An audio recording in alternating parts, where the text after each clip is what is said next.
Welcome back to Established Dominance Fantasy Football. Ding here, and this is the Week 8 Under Over Show. And today we'll take a quick look at skill players who are most likely to do better or worse than expected this week. Let's start off with injuries. In the questionable category, we have DJ Chark, Debo, Kittle, Disley, Tyreek Hill, McConkey, Levis, Spears, Higgins, Myers, and Flowers. Limited was Patterson this week. Out already, Jennings, Ford, Thielen, and Deontay Johnson. Doubtful for this week, Johnston, Metcalf, and Carr.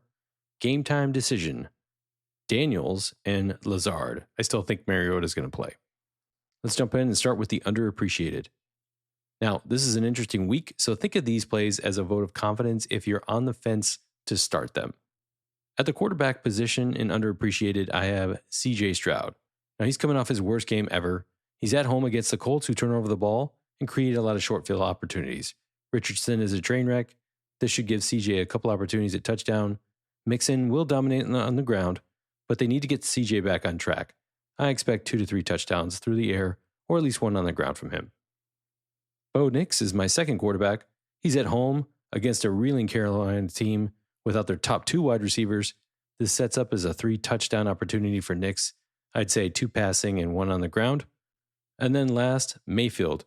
Now I know what you're thinking. He just lost 2 alpha receivers, including the number 1 overall PPR for the season. But he manufactures TDs with his legs. He has a good rapport with Otten, who looked like a beast last week. McMillan, he's talented. He's going to have some terrible drops, I know, but he should contribute a TD. And don't be surprised if you see Tucker on a couple of design screens to create some chunk plays or even a touchdown. At the running back position, we'll start off with Hunt. Now, I know Mahomes owners want him to shine, but Las Vegas generates good pressure with Crosby, and Las Vegas gives up plenty on the ground, which sets up Hunt for a nice day and probably a touchdown. Harris is my number 2. The Giants were destroyed last week by their former teammate, but Najee appears to have unlocked some sort of beast mode as of late and should roll against the bottom barrel Giants. And then last, Pollard.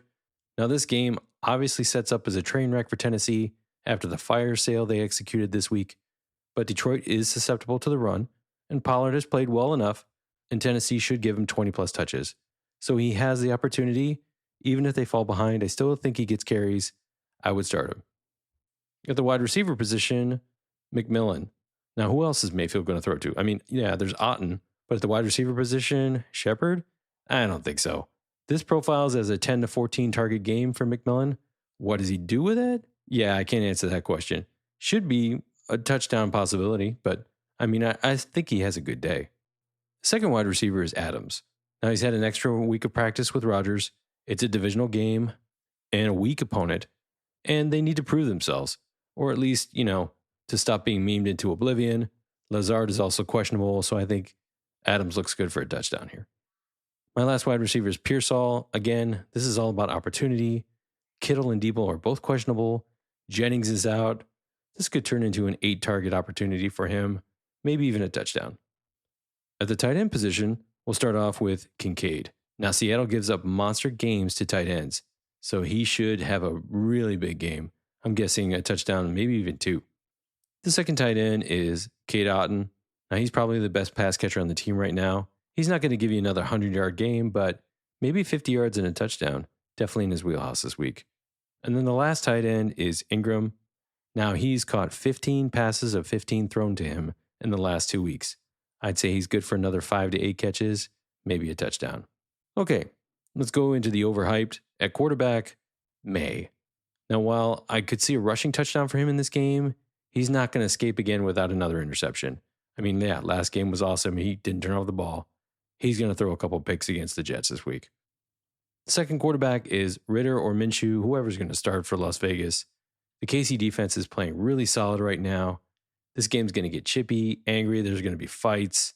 It's going to get serious. Kelsey's probably going to punch someone out or sing them a new Taylor Swift song. Whatever the case may be, I would not start anybody from Vegas this week. I mean, anybody. Okay, and the last quarterback is Tua. Now, I love Tua. I got Tyreek Hill. I got Tua. But I'm telling you, it's a scary play this week. I'm rooting for him, obviously. But Arizona can bring a pass rush and one bad hit, and it's over. I mean, he needs to protect himself and the ball. I could see Miami running more than throwing, and you can run on Arizona. So I'm not sure, even if Tua survives this game, I don't think he has a really big game. I could be wrong. I hope I'm wrong. Overhyped at the running back position, we'll start off with Nick Chubb. Love Nick Chubb. He's the man, but he's still getting his sea legs back. The Ravens are going to stack the box. They don't really have any receivers that they need to cover, so they're going to have 8 in the box every time. I'm guessing a low yardage game again, and he's touchdown dependent. Second running back is Singletary. The Steelers are playing emotionally well right now. They're at home. The Giants are going to be behind early. I think they're going to have to force the ball downfield. He's going to be undercut by game script. I think it just works against him. And then last, Stevenson. Now, the Jets have given up some big games on the ground, don't get me wrong. But I think, again, this is another game script game where, they're just going to fall behind early. They're going to want to throw the ball. And I think Stevenson just gets left out of it. Now, Stevenson could have a decent PPR game, but we'll have to see on that. Moving on to the wide receiver position, I'll start off with all Patriots receivers. None of them are startable. It's a nightmare matchup. Hard pass.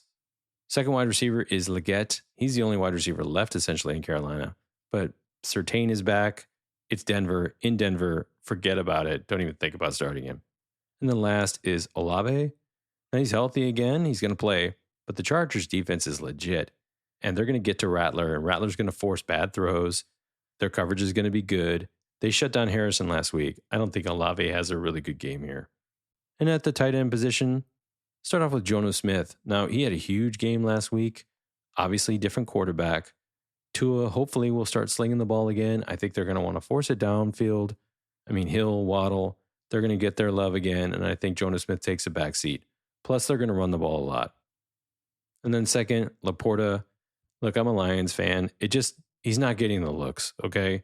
Jameson Williams out, Khalif Raymond's back in, but they're just going to run the ball. This game is going to get out of hand, and he's probably going to end up sitting in the fourth quarter with a lot of other key players. And that reminds me, if your player is involved in a game where Vegas has them predicted to win by double digits, there's a good chance your player could get benched for a backup to keep them fresh and healthy. Just another thing to check if you're on the fence. And that's it for Under Overs tonight. Good luck this week. And before we sign off, I want to give a shout out to our men and women in uniform who protect the freedoms we hold dear. Thank you for your service and sacrifice. And finally, thanks for listening. If you enjoyed this episode, be sure to subscribe and follow us on X, YouTube, Apple, Spotify, or wherever you get your podcasts so you can stay up to date on our latest content. And until then, remember, established dominance isn't just a catchphrase, it's a commitment. Are you ready?